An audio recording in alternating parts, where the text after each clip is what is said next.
Hi everyone, welcome to this week Weekly Market Update.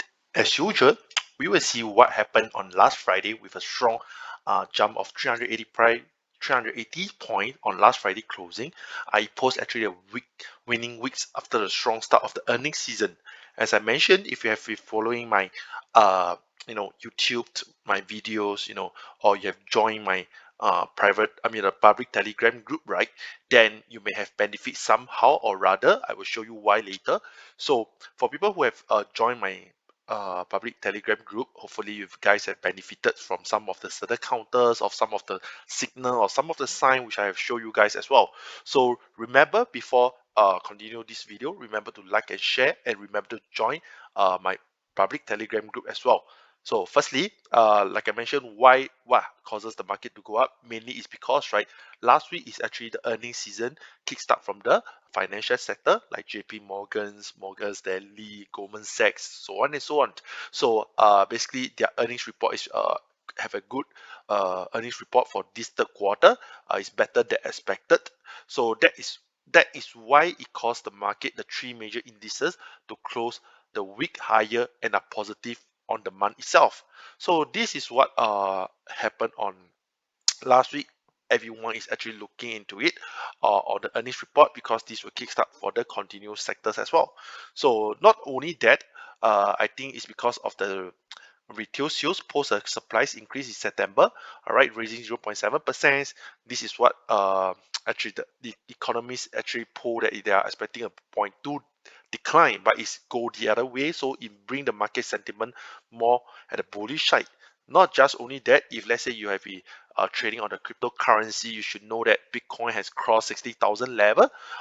This is very optimistic about the chance of the US security is, the Security and Exchange Commissions, they are actually going to approve the first ever ETF on the cryptocurrency, on the Bitcoin itself. So that is what actually make the market positive sentiments. And also, if let's say you have been following my video, you know that I have been emphasized on this counter is called Coinbase. I stated that on my Telegram group on the 11th of October. I will show you guys later, all right? So what's the point of joining my Telegram group?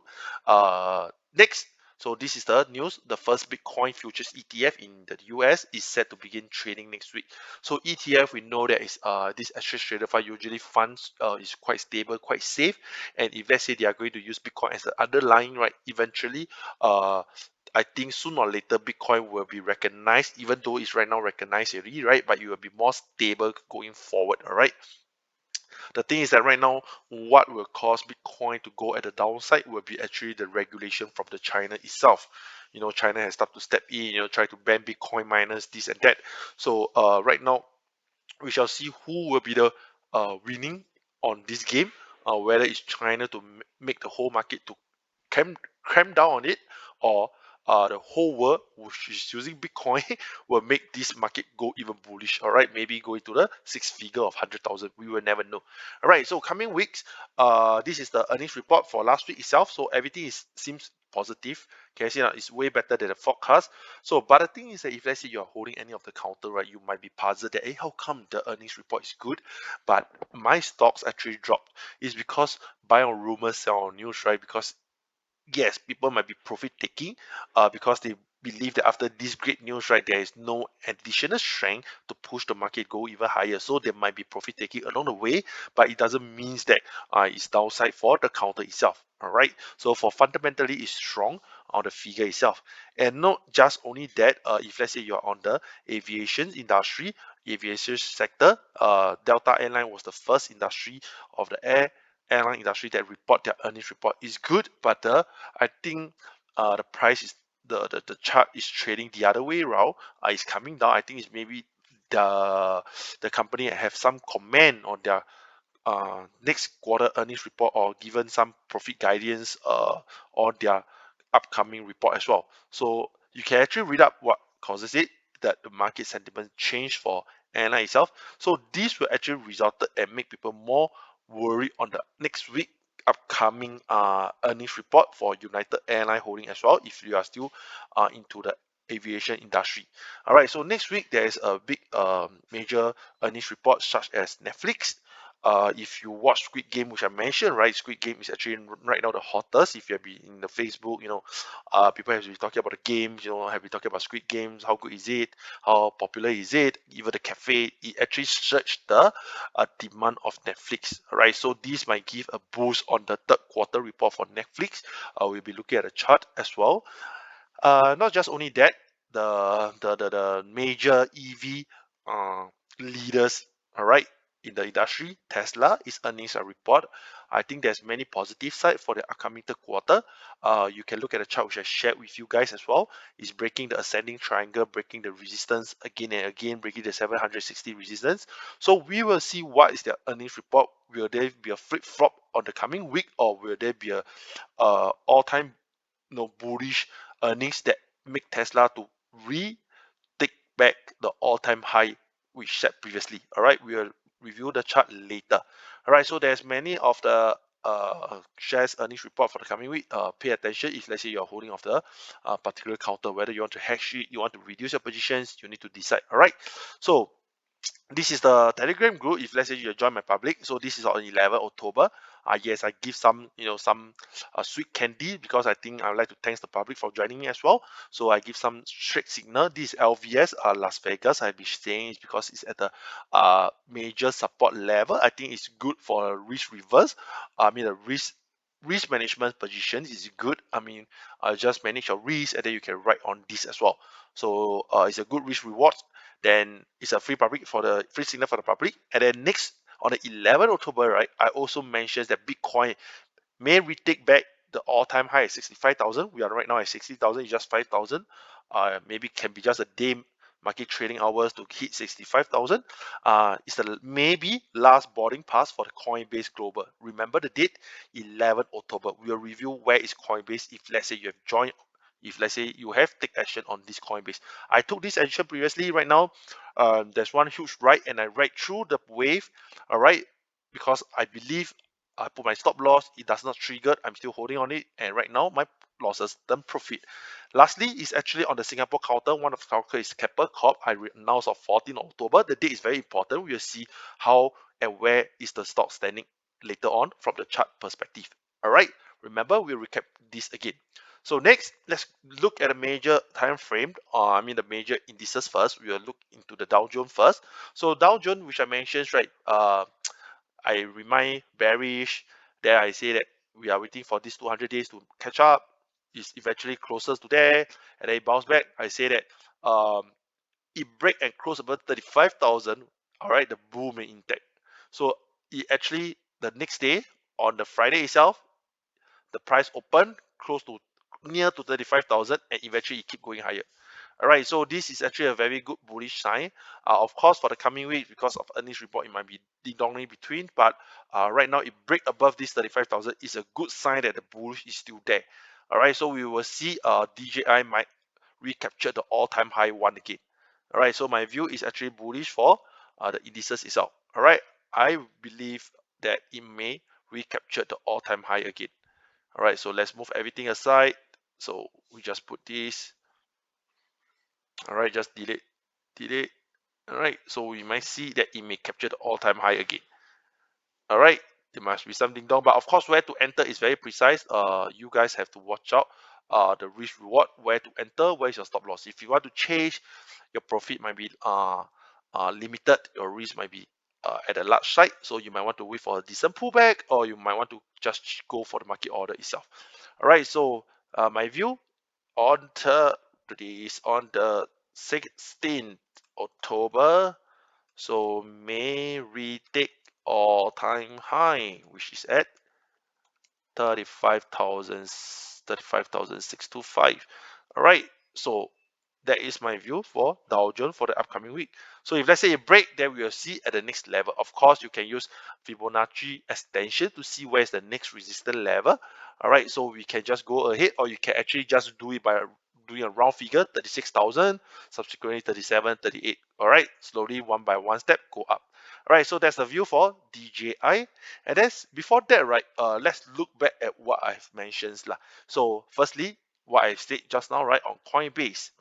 So on Coinbase, if you join my public Telegram group, can you see that? So on the 11th of October, all right, 10:46 I mentioned. So 11th of October is somewhere here, all right, along here. We are actually, I mean, you just use the close price at 255. If you entered, all right, I said the last bowling price, and right now we are at 280. All right, I don't know how many percent of profit. I mean, you can go and calculate. If let's say you have write it on, then congrats to you. All right, so we shall see where is Bitcoin standing. Bitcoin. All right, Bitcoin. All right, so Bitcoin right now, over the weekend is trading at 61,000. Still haven't break below the 60,000. I recap it before. I said this before. I said that you were recaptured the 65,000. All right, sooner or later we will see. I think all the market is actually at IA 65,000. Here is a very strong, you know, resistance. All right, everyone is eyeing. A lot of people is actually putting a limit short to short here. But once it penetrate, all right, cut off all the shorties, hit their stop loss, and then it might actually come down. So you might see something like that. All right, take note, if you want to short at 65,000, just wait for a certain more buffer, then we enter from there. All right, so this is the view of Bitcoin. Next, let's move on. So yes, I mentioned on, let's see what I said. All right, LVS, let's take a look at LVS. So on Las Vegas itself, all right, this is what previously I shared, right? If let's say you have been listening to my video, I say that Las Vegas is actually hitting the all-time low, I mean the all-time support area. All right, we are at the all-time support area. This is the weekly chart. So if you want, you can actually write onto it, just nimble a bit because it's a good risk reward. This short is actually mentioned in the August previously. So it managed to hit the low 38, and then right now this bearish breakdown is completed. Right now we are looking at the upside. So I mentioned on the 11th October, right? Let's see where are we. So the 11th October is somewhere here. All right, we are slightly higher, but it's still better than nothing, right? I mean, it's depends where is your closing. I will continue to hold on to right on it lah. So that is why I announced buy at 39.40, stop loss 34 is a strict stop loss. All right, 34 is a strict stop loss. All right, so we are somewhere a bit. If you have listened to my video and you want to on board on this counter, wait for a decent pullback, and then you may join, or you may join on the when the market open on Monday itself. All right, it's not too far from the stop loss. All right, 34.40 is $6 apart, but your gain can be that huge. Go to 50, go back to the symmetrical triangle. All right, if let's say you break above the 45, we will look for the mirror image, and then we go to the next high again. All right, so it's more upside than downside. Of course, when we are trading on the downtrend, right? You have lesser. You go against the trend, you have lesser probability, but a good risk reward. All right, so that is what we look at LVS. Next counter, which I mentioned, is Kappa. Kappa is a Singapore counter. So take a look on the 14th October, 10 a.m. Right? So 14th October is somewhere here. All right, I believe let's look at the hour chart. So if let's say you have joined and you take actions, congrats. So 10, 14 is 10, I think 14. So I don't know why the hour is in this way, but anyway, it's 1 hour after the market open, right? Because market in Singapore open 9:30, so should be around here. We are around $5.30, $5.36. All right, right now we have 5.50. All right, so if you have joined me, congrats on you. I will continue to hold on Kappa. Why this is Singapore, you need the PSA or Kappa, right? This kind of logistics to survive, right? So Kappa is somehow like a monopoly market. So we can see that it has been downtrend since 2014 October, all the way down, and then right now we are actually at a very close support area at October 2020. The market bounced back, it forming a very narrow trading range, very narrow trading range. All right, so if let's say either side break off, then we will see at the high side again. But because of decent volume based on the daily chart, I have give some signal on my public telegram group. All right, so I have given some signal. Then if you managed to catch on it, then congrats to you as well. Right now we are very emphasized, if let's say you break above 570, just the whole all-time high, previous high, 576, then we may see the bullish may continue on Kappa Corps. All right, next counter we are looking into is actually Tesla. So Tesla I mentioned as well. If you have joined me, can you see that there's a lot of drawing over Tesla? I say that you may break 720, right? Then bullish first resistance 780. 22nd August break 780. Right now we are looking at the all-time high that you might take back again, which is at $900. All right, so we are looking at right now. We are actually at a midpoint in between the Fibonacci of I think it's the upside, more on the upside between the 78.6% to 100% Fibo. I think with this good candlestick, with the good earnings report, if let's say for the coming week, we may see Tesla breaking the all-time high 904, and you may see the breaking news: Elon Musk will be the next billionaire again. Right now the news is actually is saying about it. All right, so next, what are we talking on? Yes, Netflix. So for Netflix, right? I think I mentioned this as well. So for Netflix, let's see where are we. All right, so Netflix have broke the all-time high by looking at the weekly chart. Right now, it's waiting for the earnings report. The good thing is we are actually on the upside. All right, we are on the uptrend. All right, we are on the uptrend. So right now, be careful. If let's say the market on the earnings is good, it spike up, but then it come back down, cover the candlestick again, then we may see it might be trading range upward, or otherwise it should continue to spike here. But if let's say you have not entered into Netflix, right, then please do not force yourself to go in. All right, we are actually at the resistor of the channel itself. Yes, it may break up, but your risk reward is not that in the favor. All right, it's not at your favor. So do not anyhow enter into Netflix, especially the earnings report is on the coming week itself. All right, the upcoming week itself. So let's back everything. All right, so that's the view for Netflix. If you're holding, just be careful on your position. Last but not least, today I just want to mention the last one, which is on the Hong Kong market. I believe I said before, is on the Tencent itself. So sorry, I go to the wrong counter. I think I just typed 700 will do. All right, so this is Tencent. All right, I'm on the upside. I don't know. Yes, yeah, I thought I don't have these wordings. Okay, so you can see that I wrote on the 10th October last week, right? I say that price supported by 200-day moving average on the weekly chart. This is the weekly chart. It's very significant. Breaking below 418, we may see it drift lower, but seems that the price is supporting. And right now, for the next resistance, it's actually at 38.2%. It's around 490. The price close on last week itself is actually at 495. So if let's say the market is continue to be bullish, we may see Tencent. The first resistance level will be the 50% Fibonacci at around 545. All right, just watch out at around 545 if I stated here. Okay, see that? Break above 38, 490, we may see the next resistance at 545. Continue right and just play on the right of the trend. All right, so do not in and out, be some patience, do your own stop loss, own take profit, you should be fine. All right, so that's my view for this coming week. Things to watch out for. We are still at the bull side. If let's say you're holding off any counter for the coming week, just be careful. All right, so people who did not join me on my public Telegram, remember to join in. So hopefully you gain something from there as well. I will thank you guys as a support for joining and like my page and share to your friend as well. All right, that's all. Thank you everyone. Enjoy your weekend. Goodbye.